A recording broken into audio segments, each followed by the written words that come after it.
Yan yung love between God and mankind. Kung kilala mo ng Diyos, gagawin mo ang lahat para sa Diyos. Lord, amen.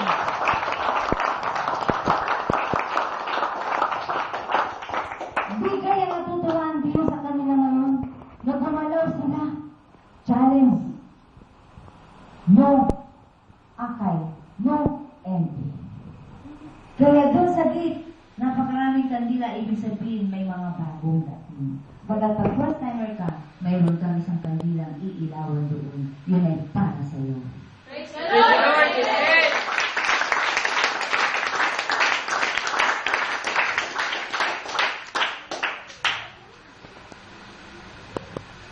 Di kailangan mga pagproseso ng pagkilala sa Diyos. Di kailangan umpisahan doon sa Genesis. Hindi na kailangan. Umpisahan mo sa sarili mo. Ikaw ba yan ang klaseng tao? Ikaw ba ay sinungaling? Ikaw ba matigas ang ulo? Ikaw ba palamura? Palaway? Magagalitin? Tamad mag-aral? Walang pangarap? Batugan? Lahat yan negatibo. Ikaw ba yun? Ngayon, pabuhin mo. Kapagkat ang Diyos ayaw ng ganyan. Hindi ka sasamahan ng Diyos kapag ganyan ka. Walang mangyayari sa buhay mo. At kung gusto mo samahan ka ng Diyos, sabihin mo, Panginoon ko, gusto ko ng magbago. Praise the Lord, amen. At ang tao gustong magbago, unang-unang hihinga niya ng tulong ay ang Diyos. Kapagkat ang Diyos ay tumutulong sa taong nagpapasaklolo sa Kanya. Hindi binibigo ng Diyos ang taong lumalapit sa Diyos. Galing sa puso ang paghingi ng awa sa Diyos. Lord, amen.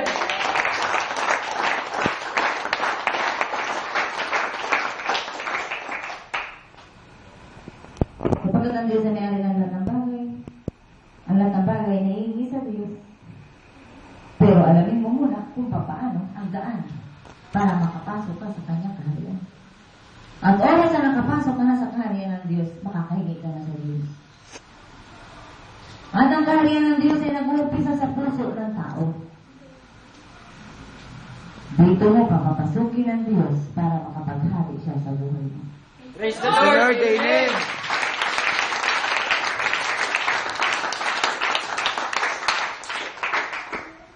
Ngunit pag sumakitan mo ng higit sa lahat ang pagharian ka ng Diyos at mamuhay ng ayos sa Kanyang kalooban at ang lahat ng bagay ay ibibigay sa iyo ng Diyos. Praise the Lord, amen.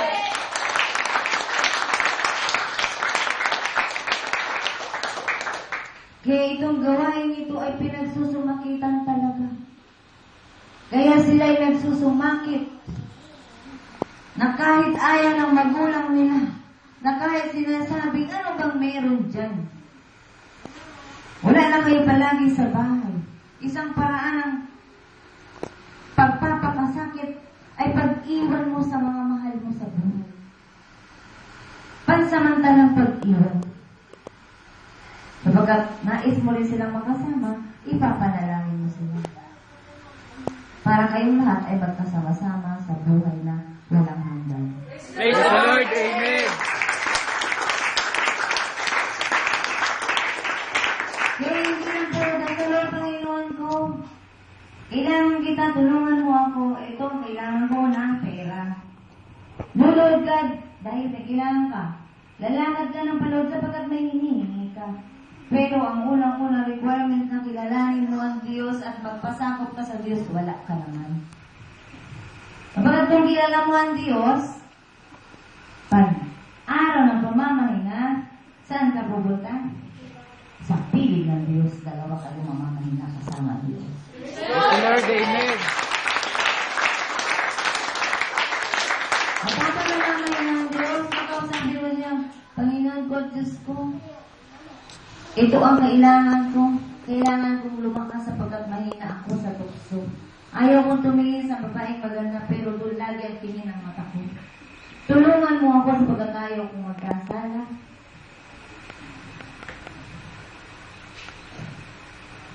Wala Sinang mahirap sa Diyos?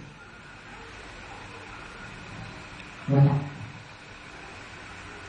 Tao lamang ang nagpapahirap ng lahat ng bagay. Tao lamang ang nag-iisip na mahirap at imposible. Sa Diyos lahat ay posible. Praise the Lord. Amen.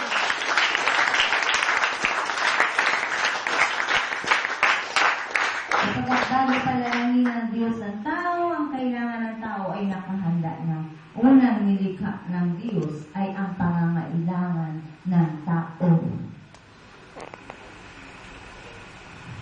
Kaya nang likhain si Adan, nandun na ang lahat ng kailangan ni Adan. Matang makita ng Diyos na si Adan ay nalulungkot sapagkat nag-iisa sa kanya ginawa si Eva. Ganyan kabuti ang Diyos. Hindi ka pa humihingi, alam na niya ang kailangan mo. At ibibigay niya kahit hindi niya sa kanya. Praise the Lord. Amen.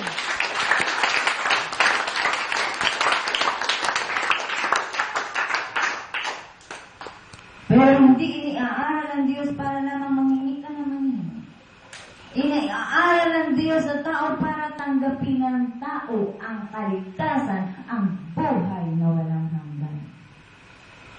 At doon ang tungo natin lahat. Iniaaral sa inyo ngayon kung paano tatanggapin ang banal na Espiritu at oras sa tanggapin yung banal na Espiritu. Ang buhay na walang hanggan ay isa sa inyo.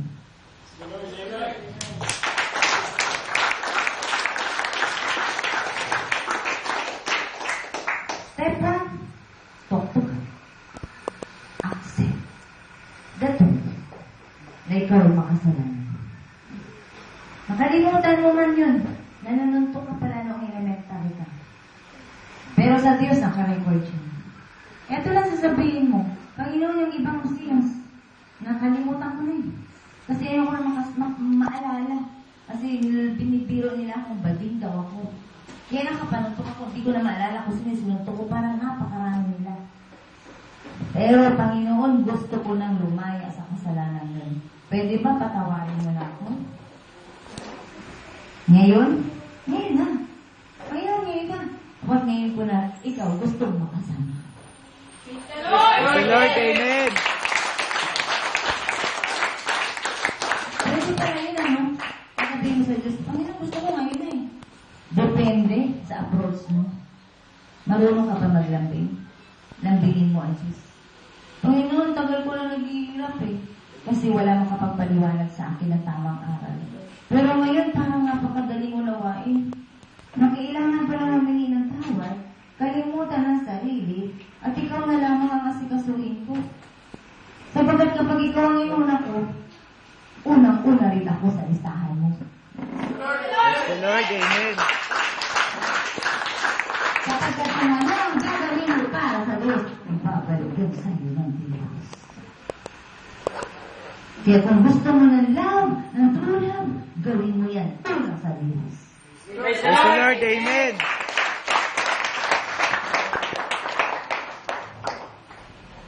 Walang kaguluhan. Sa mga anak, na problema ang magulang, pagkat broken family, kung problema nga yan, problema ng magulang mo yan, bakit sila naging broken? Paano sila naghiwalay? Di mo yung problema. Inianak ka na, magpasalamat ka na, kapag nakita mo ang mundo. Ngayon, ang sikasuhin mo naman ang relasyon mo sa Diyos.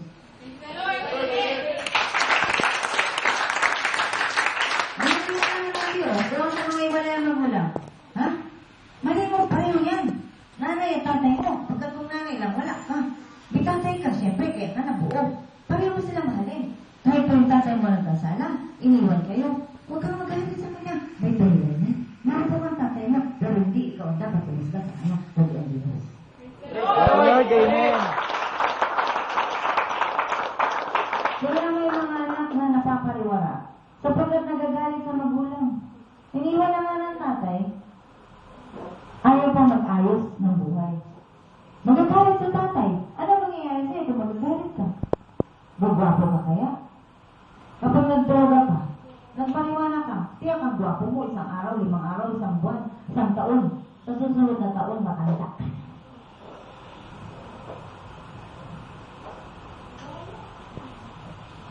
Simple lang.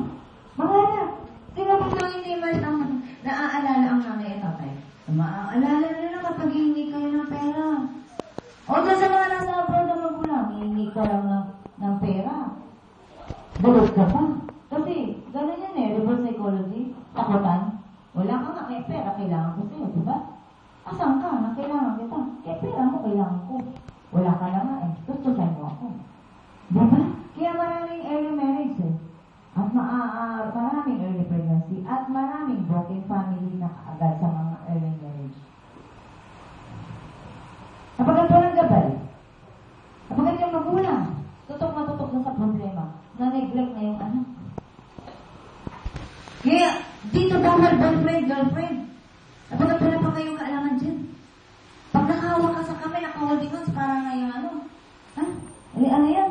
Nasi-short circuit, nagkikis-lap na, pati yung mata, nagbiblink-blink na. Ano mangyayari sa inyo? Ha? Hanggang doon lang kayo. Kinabukasan, buntis na. Dito bawal ang boyfriend, girlfriend. Bawal muna. Una-muna ninyong boyfriend, si Jesus. Amen.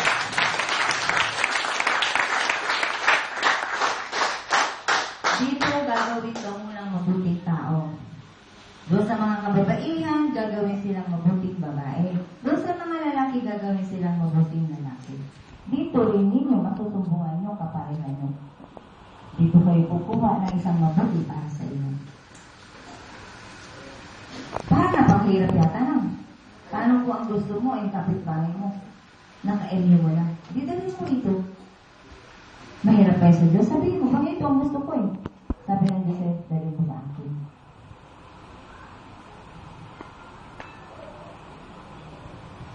Kaya dito karamihan ng mga inaakay, nililigawan nila yung mga nag-akay sa kanila.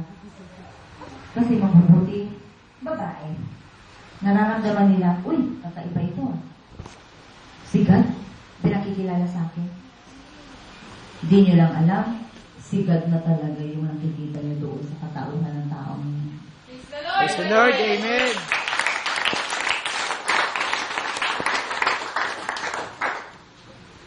Dito tuturuan kayo magpigil sa sarili. Crush lang muna. Pero pinagbabawal din na pagpapaalam na crush na siya. Para hindi kayo magkaroon ng separation. Ibig sabihin, kapag magkasama kayo, oy, nahihiya na yung isa kasi crush mo. Ha? Dito lahat ay magkakapatid. Gusto mo yung isa? Lahat yan ay gusto mo. May dalamang chocolate sa kanya, paghahati-hatian nila lahat yun. Praise the Lord. Amen. Dito ang special treatment. Kapag may gusto kang regaluhan ng cake, lahat sila kakain nun. Hindi mo pwede ipapangalan doon kay Jocelyn lamang. Ha? Hindi. Ibibigay mo para sa lahat ng kapatiran. Sa lahat ng bago. Okay, magtaka. Bakit yun nagdala sa'yo dito, hindi ka nakatanggi sa kanya? Bakit? Marig-relate ka, di ba? O sino sa inyo yung sabihan na kakain kayo sa birthday party?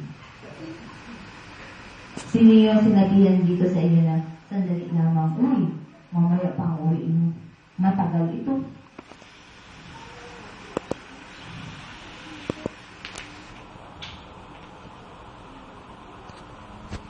Ilan dito sa mga dati na regular, ang isa, dalawa ang akay. More than one. More than one ang akay. Sino dito yung pinakamaraming akay ngayon? 3. Sino yung 3 ang akay? Dalawa lang? 4. Palakpakan! Palakpakan ng Diyos! Kapag nagkakaya mo, ganun dito ang 4 na tao na pinasundo sa'yo ng Diyos. Praise the Lord. Amen. Imagine mo nun, kung hindi pa ginawang no akay no entry, kaya mo pala yung 4 na susunod gawin mo ng 8. Para sa Diyos, nag-multiply ka.